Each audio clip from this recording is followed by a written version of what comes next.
I haven't been the best at keeping up with all of the insane anti-trans bills that are introduced in state legislators across the country, in large part because there have been so many of them and they are so consistently bad that I feel like it would negatively tone the channel a little bit. Like it's happening so often. I don't know how much we get to talk about other stuff. And, you know, obviously part of running any kind of political gamut is you have to appropriately vary your messaging here. There were a few ones that gained some prominence. The best Twitter account to follow if you want to get an accurate and consistent update on this is Aaron in the Morn, who graciously unblocked me some time ago. This is one from the state of Montana, House Bill number 552, a bill for an act entitled, an act prohibiting panic defense in criminal proceedings and limiting admissibility of victim identity to prove criminal defenses. This has been tabled. So essentially, they have tabled a bill that would have banned the gay/trans panic defense. The gay/trans, usually trans, panic defense is basically something that's been invoked historically and contemporarily. It's the idea that if a person is engaging with you in some way, like let's say you're a trans woman and somebody at the bar is flirting you up, /making out with you, /whatever, you're engaged in some fashion, and they find out that you're trans from the meaty hog that you're packing, and then they beat the shit out of you or kill you.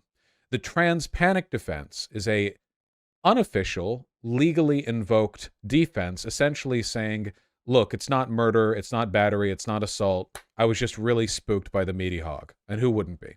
There have been people who have been vindicated on this before. There are people who have been acquitted on charges of assault, battery, murder, harassment, a bunch of stuff on the idea that, you know, well, they're trans, so I was right to act that way. This also happens sometimes with gay people. So basically, the Republicans in this state have tabled this bill. What they're essentially saying is, we want it to remain legally possible to say, they're trans, so it wasn't my fault that I beat the shit out of them. The Republicans in this state want it to remain on the table that that could be a defense that could be used. Pro-killing, that's right. That's one.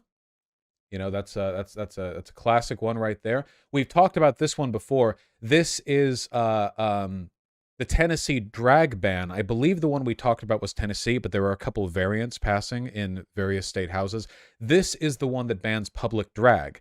And in this case, as you can see, an adult cabaret performance means a performance in a location other than an adult cabaret that features, we're going to list a few things here. Pay attention to which ones suddenly restrict a lot of otherwise acceptable public behavior.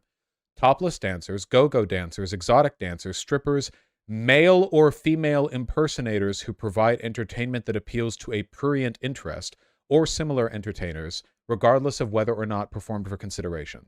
Essentially, they are adding any kind of gender incongruous performance, like guys dressing as girls, girls dressing as guys, whatever, for prurient interests. Now, I'll ask you, ask a police officer what prurient means, okay? Police officers are too stupid to understand traffic laws. If you think that your average hog is going to, like, read over this bill and go, of course, it's only impersonation entertainment that is appealing to a prurient interest. Yeah, okay, right, sure, great. Yes, most cromulent indeed. This is essentially just a ban on gender non-conforming entertainment. This would include as much as like old Shakespeare plays. Shakespeare plays, back when they were originally performed, had male actors playing all roles, meaning that they would play the female roles. Shakespeare plays included subjects of prurient interest. It's not as though they were entirely free from sexuality. I mean, they were Shakespeare plays. I assume you've read some of them. You know what they contain. So this would ban that. By the text of this law, performing a Shakespeare play the way it would have been performed in the 17th century would have been legally equivalent to a topless dancer performing in a public area. These are now legally the same category according to this bill. A Shakespeare play in the original styling and a topless dancer, the same category legally, same block, same hat, no difference. Does this mean women can't wear pants anymore? Well, the purpose with these laws, of course, is a kind of vagueness that allows for very specific targeting of minority groups. Obviously, pants historically were considered to be men's clothing, and depending on what police officers and prosecutors want to do, they can go after pretty much anyone who's doing any kind of gender incongruous behavior. If you're a woman wearing jeans, or a man wearing like a frilly top, or like anything that shows your navel, like a crop top or something, we don't consider these as much to be men's or women's fashions today, at least in some communities. But again, we're talking about cops and Republican prosecutors here. How good faith do you think they're going to act? Oh, this one was particularly shocking. Listen to this. HB 991 in Florida, of course. This is the worst one. At least it's the worst one for me personally. So this one's going to take a little bit of big brain wraparound work on your guys' part, so please work with me for a moment, okay? Please. An allegation that the plaintiff has discriminated against another person or group because of their race, sex, sexual orientation, or gender identity constitutes defamation per se. A defendant cannot prove the truth of an allegation of discrimination with respect to sexual orientation or gender identity by citing a plaintiff's constitutionally protected religious expression or beliefs. A defendant cannot prove the truth of an allegation of discrimination with respect to sexual orientation or gender identity by citing a plaintiff's scientific beliefs. A prevailing plaintiff for allegations under the subsection is, in addition to all other damages, entitled to statutory damages of at least $35,000 minimum. What this essentially means is that if you are discriminated against in any context for your sex or sexual orientation or gender, and you accuse them of being discriminatory, that accusation is defamatory.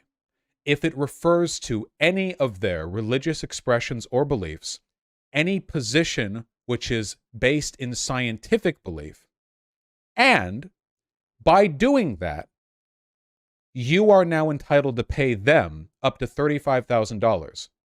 So, in other words, if you are a gay worker and your boss is saying stuff like, being gay is unnatural, it was Adam and Eve, not Adam and Steve, you piece of shit, being gay, you're harming people, like it's sin, it's degenerate, and then you accuse them of discriminating against you in like a workers' rights claim, like you take it to a labor board, they could countersue you, and you would be legally obligated to pay them at least $35,000 because their discriminatory behavior against you refers to their constitutionally protected religious expressions or beliefs.